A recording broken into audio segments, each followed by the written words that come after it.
Bapa di surga, terima kasih Tuhan memberi kami kesempatan untuk belajar firman-Mu sekali lagi. Kami tahu Tuhan yang mengerjakan kemauan dan kemampuan, Tuhan yang memberikan kami kesempatan dan kekuatan.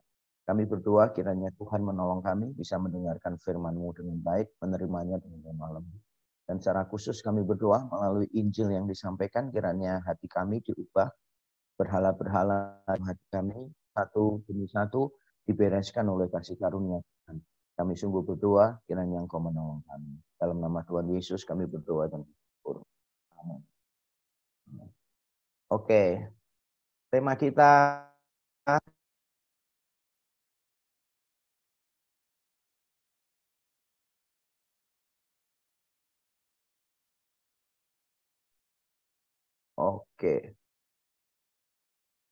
tema kita hari ini adalah berhala zaman now. Berhala zaman now. Nah, saya tidak tahu apa yang kita pikirkan pada saat kita mendengarkan kata berhala.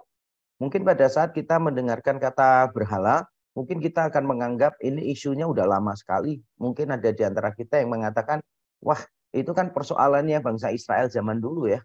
Bukan persoalan kita gitu. Persoalan kita itu bukan berhala, persoalan kita yang lain. Mungkin kita punya pemahaman berhala itu kuno. Atau mungkin kita punya pemahaman berhala itu berarti bentuknya seperti patung gitu. Bentuknya seperti gambar tertentu. Dan kita membayangkan kalau punya berhala itu berarti menyembah kepada yang semuanya itu. Tapi ternyata tidak demikian. Nanti kita akan belajar bersama-sama apa yang dimaksud dengan berhala. Dan saya ingin memulainya dengan memberitahukan satu ayat yang terkenal sekali. Mari kita melihat di dalam Keluaran pasal yang ke-20. Keluaran pasal yang ke-20. Kita lihat perintah yang pertama. Perintah yang pertama, itu kita semua sudah tahu ya, ada 10 perintah Allah. Perintah yang pertama adalah ketuhanan yang Maha Esa. Perintah yang pertama bukan ketuhanan yang Maha Esa, tapi jangan kamu Allah lain di hadapanku, jangan membuat patung atau untuk disembah, kan begitu. Nah, itu perintah yang pertama, dua-duanya berkaitan dengan penyembahan berhala. Kali 10 perintah, 2 perintah di atas itu, kalau kita perhatikan 10 perintah Allah ini, yang menarik adalah awalnya dimulai dengan kebaikan Allah. Akulah Tuhan Allahmu yang membawa engkau keluar dari tanah Mesir, dari tanah perbudakan. Anugerah Tuhan itu selalu mendahului ketaatan. Saya ulang sekali lagi. Anugerah Tuhan selalu mendahului ketaatan manusia. Ini juga menjadi konsep yang penting pada waktu kita belajar tentang berhala. Ketika kita punya konsep yang keliru, nanti kita akan lihat bersama-sama. Salah satu contoh berhala adalah konsep yang keliru. Ketika kita punya konsep yang keliru bahwa ketaatan kita menggerakkan kebaikan Allah, maka kita sedang menyembah berhala. Karena ketaatan kita selalu dimulai dengan inisiatif Allah dan kebaikan Allah. Nah, sekali lagi di dalam 10 perintah Allah ini, 2 perintah yang pertama itu berkaitan dengan penyembahan berhala. Dan jelas ini bukan sebuah kebetulan ya. 10 perintah, 2 yang pertama berkaitan dengan penyembahan berhala. Yang pertama belum tentu yang utama. Saya setuju. Yang pertama belum tentu yang utama. Misalnya kalau kita cari pasangan, gitu, cari pasangan hidup, ya yang dilihat pertama mesti fisik. Yang dilihat pertama mesti ngomongnya enak atau tidak. Tapi bukan itu yang utama.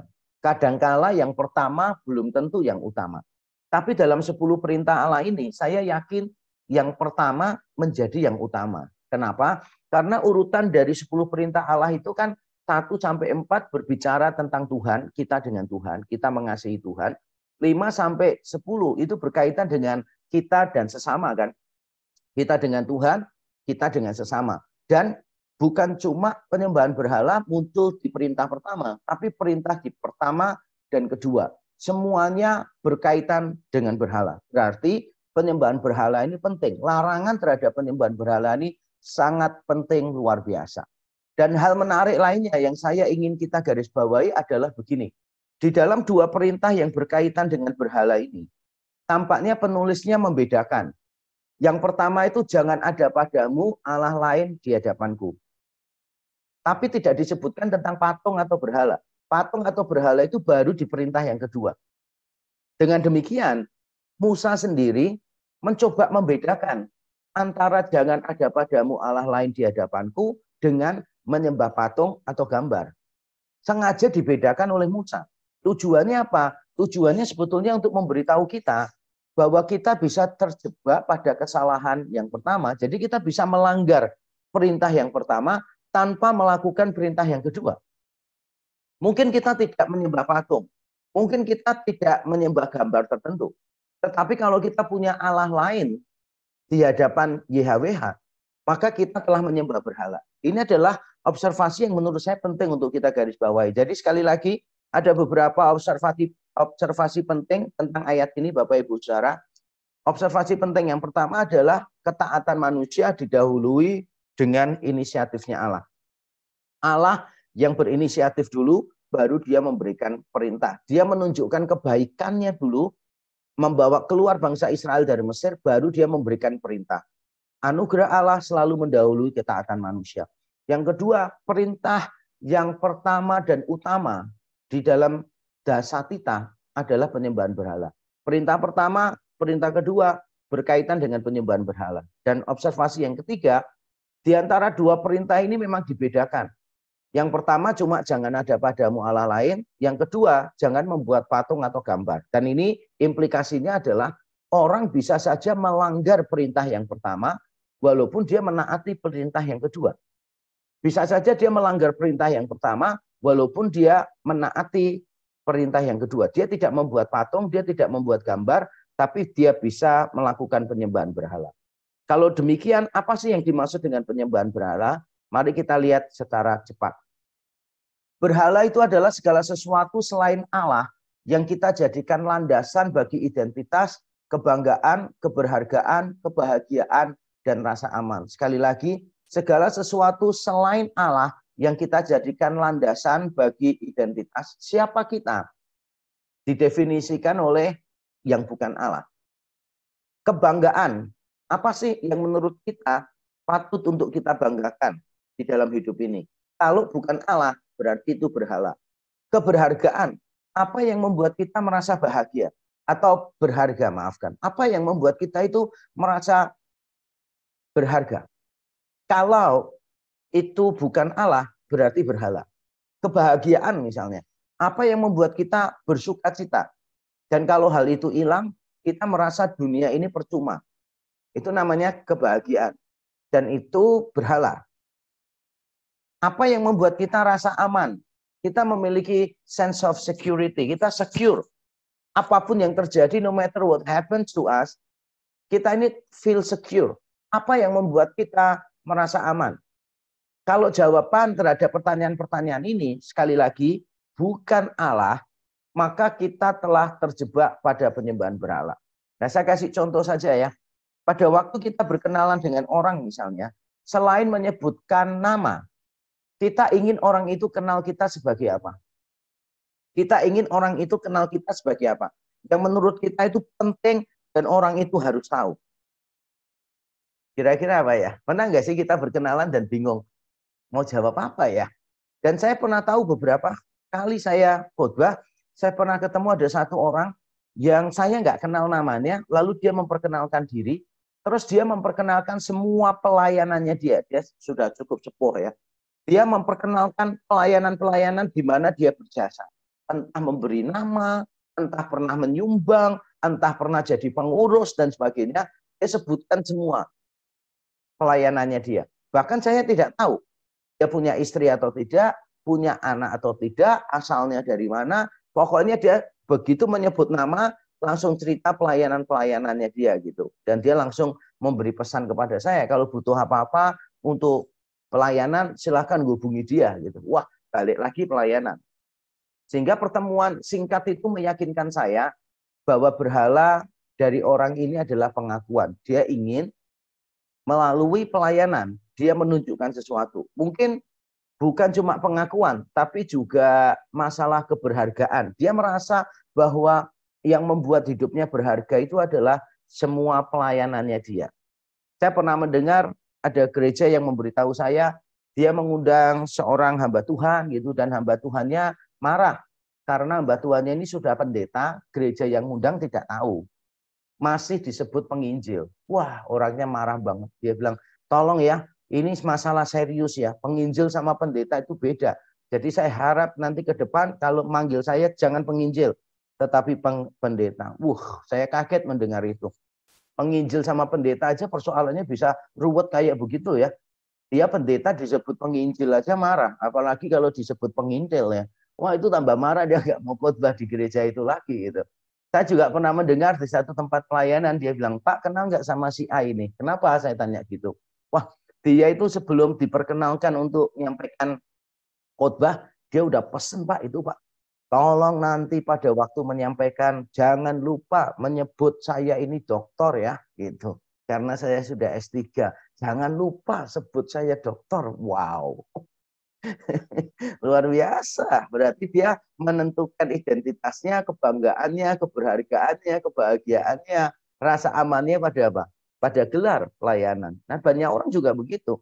Meletakkan semua identitas, kebanggaan, keberhargaan, kebahagiaan, rasa aman pada sesuatu yang lain yang bukan Tuhan. Dan itu adalah nah, untuk memudahkan kita, saya menerangkan di dalam Alkitab itu ada dua kategori berhala ya. Dua kategori berhala di dalam Alkitab. Nah, kategorinya apa saja kita akan lihat dengan cepat. Yang pertama adalah salah teologi.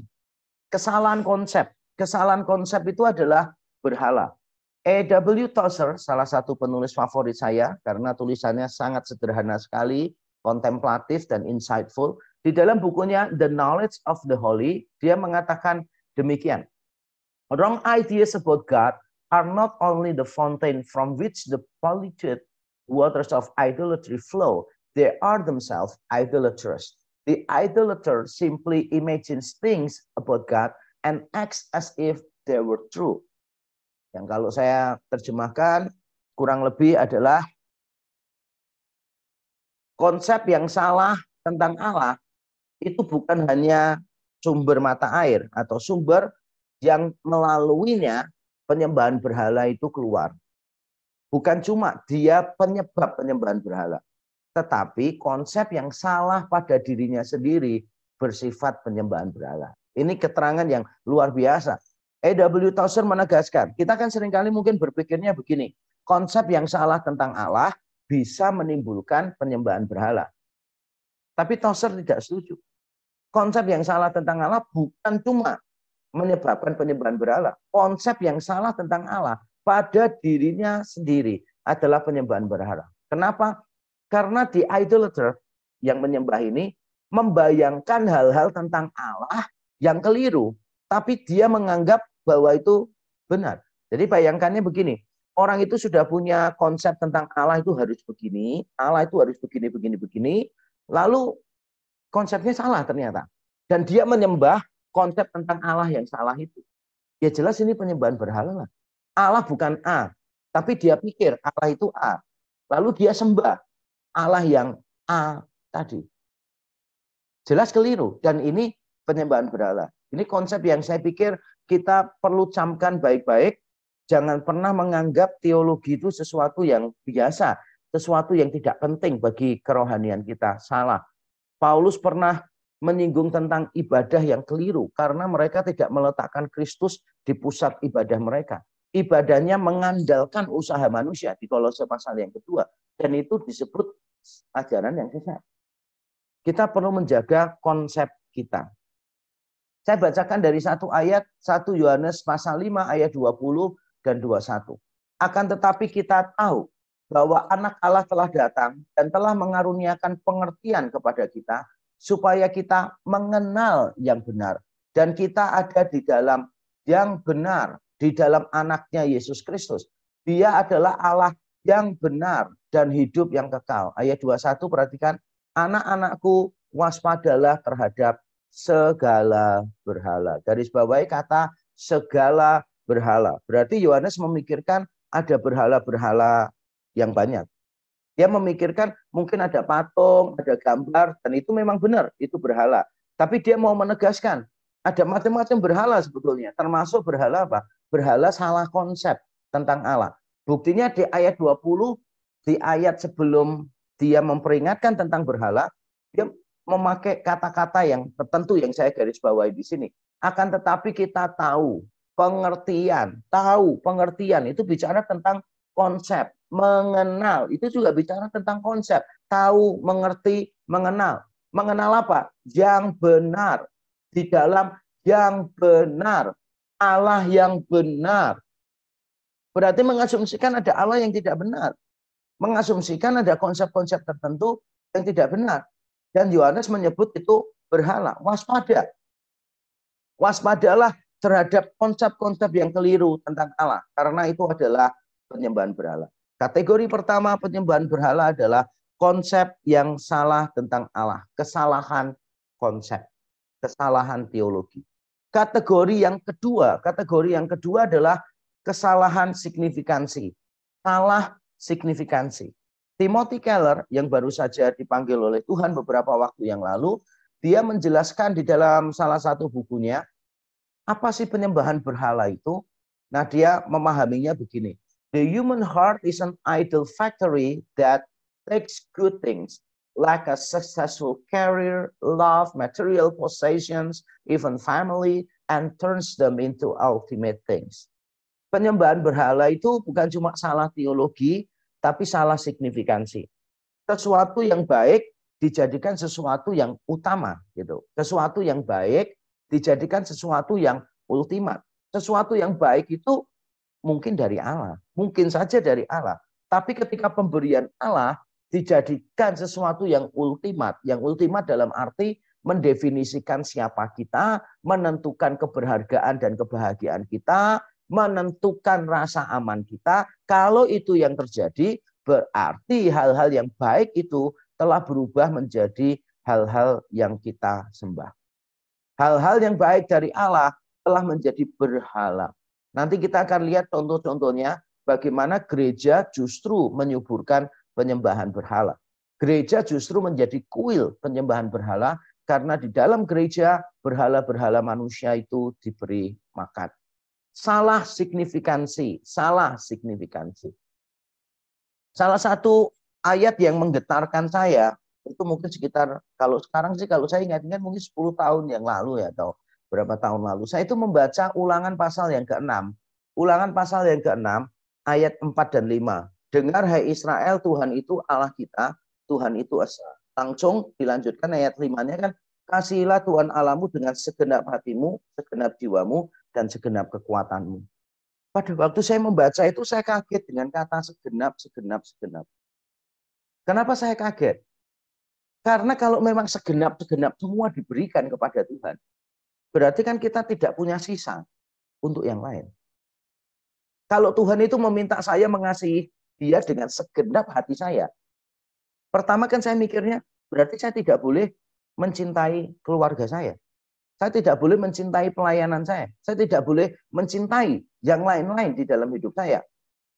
Apakah benar demikian? Ternyata tidak begitu maksudnya. Tapi kalau tidak begitu, bagaimana maksudnya? Karena kan ayatnya kelihatannya jelas ya. Ayatnya kelihatannya jelas nih. Bahwa memang kita ini diminta untuk mengasihi Allah dengan segenap hati kita. Nah, kalau segenap semuanya, bagaimana kita bisa mengasihi yang lain? Ternyata saya paham inti dari ayat itu. Ketika saya berdoa begitu, saya mencoba merenungkan ayat ini ya, selidiki ayat ini, dan saya menemukan jawabannya. Sebetulnya begini jawabannya. Kecuali yang kita cintai adalah ekspresi kasih kita kepada Allah, gitu. Yang kita cintai adalah berhala. Jadi kalau saya kalimatkan lebih bagus lagi begini. Kecuali cinta kita kepada sesuatu yang lain merupakan ekspresi cinta kita kepada Allah, yang kita cintai adalah berhala yang melawan Allah. Saya ulang sekali lagi. Kecuali sesuatu yang lain yang kita cintai merupakan ekspresi cinta kita kepada Allah ya. Kecuali cinta kita kepada sesuatu yang lain merupakan ekspresi cinta kita kepada Allah, maka yang kita cintai adalah berhala yang melawan Allah. Maksudnya begini, saya mencintai keluarga saya, jelas. Tapi pertanyaannya, mengapa saya mencintai keluarga saya? Harusnya jawabannya adalah karena saya mencintai Allah. Saya mencintai hal-hal yang menyenangkan hati Allah. Dan saya tahu salah satunya adalah sebagai suami, sebagai ayah, saya mencintai istri dan anak-anak saya. Mengapa saya mencintai jemaat-jemaat saya? Jawabannya harusnya adalah karena Allah mengasihi jemaat-jemaat saya. Dan saya tahu ketika saya mengasihi jemaat yang Tuhan percayakan kepada saya, itu adalah bukti saya mencintai Allah. Saya ingin mencintai apa yang Allah cintai. Begitu pula dengan dosa. Ketika kita membenci dosa, ketika kita tidak mau melakukan sesuatu, kita bertanya, mengapa kita tidak mau melakukan itu?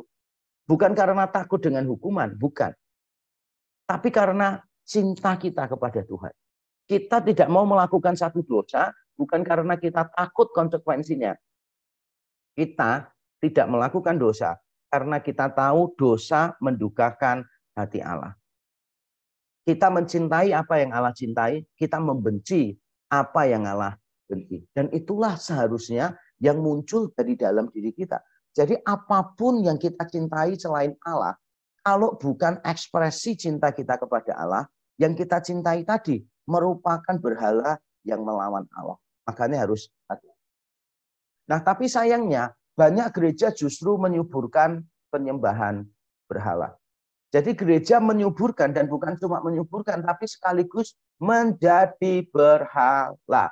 Ini saya tampilkan di sini ada sebuah artikel yang menarik ya, judulnya The Contemporary Church, Instrument or Idol. Instrument or Idol. Wah, ini pertanyaan yang menggelitik saya. Pada waktu saya melihat artikel ini, gitu, wah, ini pertanyaan bagus ya. Gereja-gereja kontemporer sekarang ini instrumen saja atau berhala?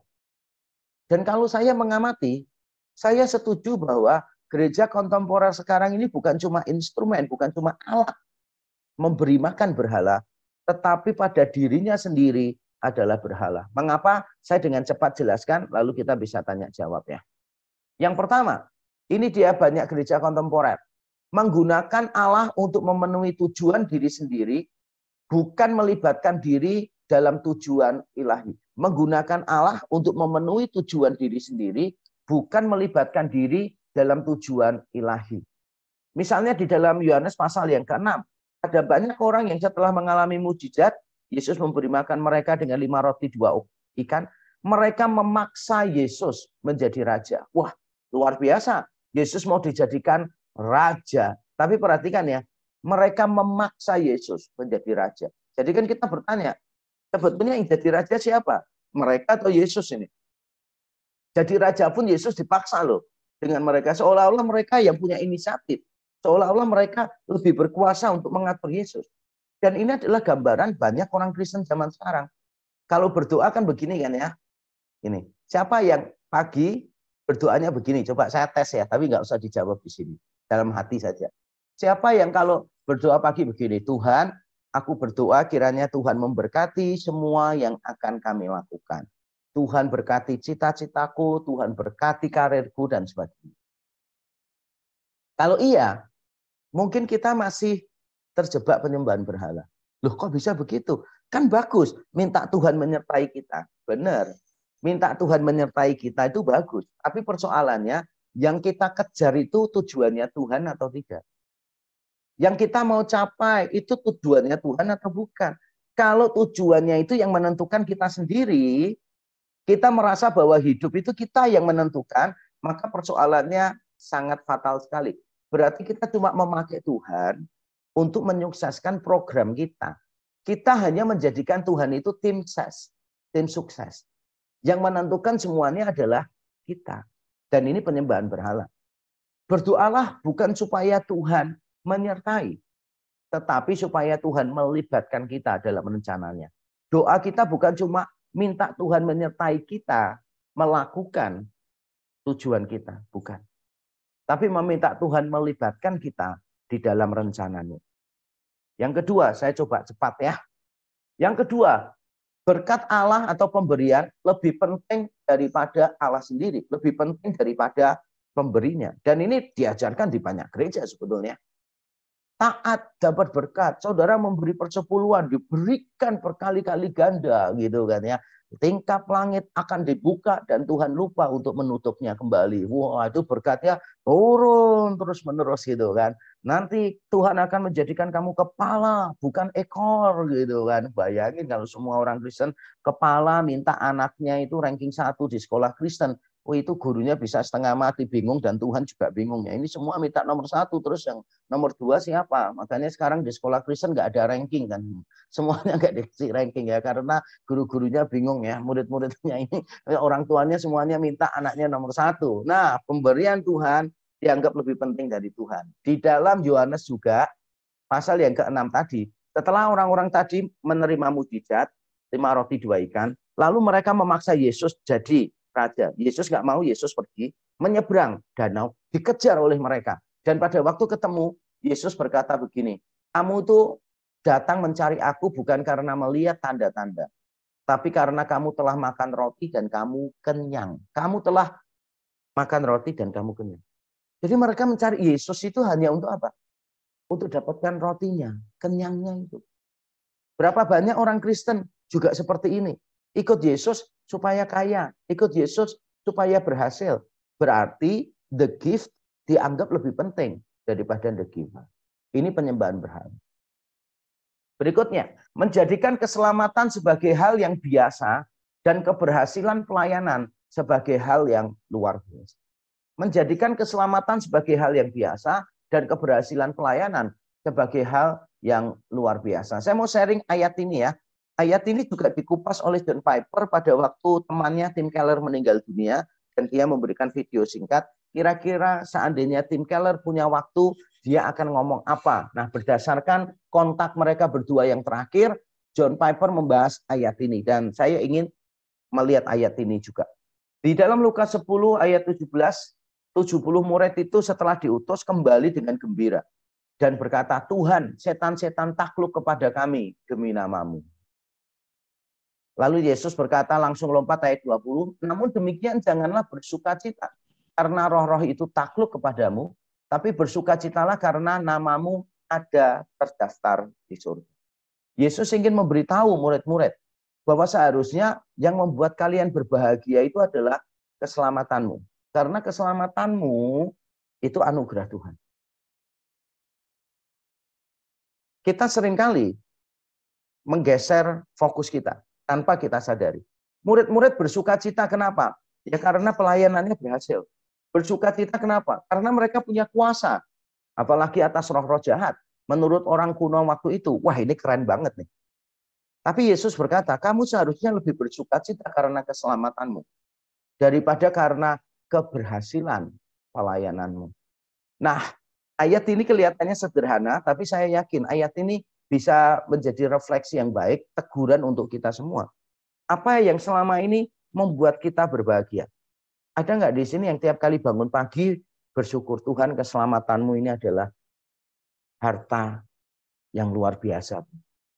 Kristus adalah kasih karunia yang terbesar. Minggu yang lalu saya khotbah di satu gereja dan saya mengeluarkan satu kalimat, saudara. Kita tidak mungkin bisa menyampahkan tawaran dunia. Kecuali kita menyadari bahwa Kristus adalah kasih karunia terbesar bagi kita. Selama kita tidak bisa menyadari dan mengalami bahwa Kristus adalah kasih karunia Allah yang terbesar bagi kita, maka kita selamanya akan mudah tergoda oleh tawaran dunia. Tunggu. Di mana kita meletakkan sukacita kita, kebahagiaan kita. Di mana kita meletakkannya, itu penting untuk kita pikirkan. Dan saya akan tutup dengan sharing saya ya.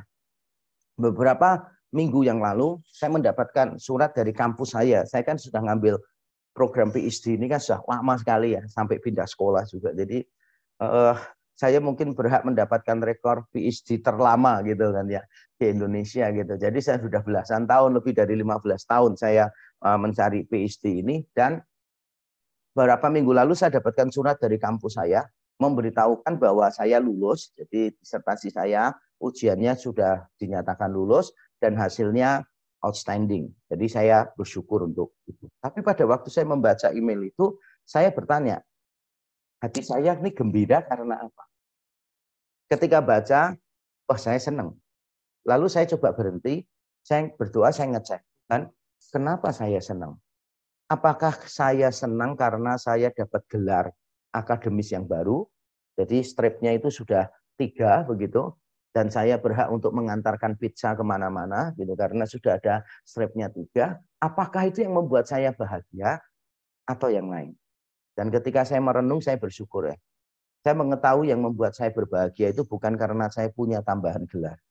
Yang membuat berbahagia karena saya menjadi orang yang lebih. Saya belajar satu hal.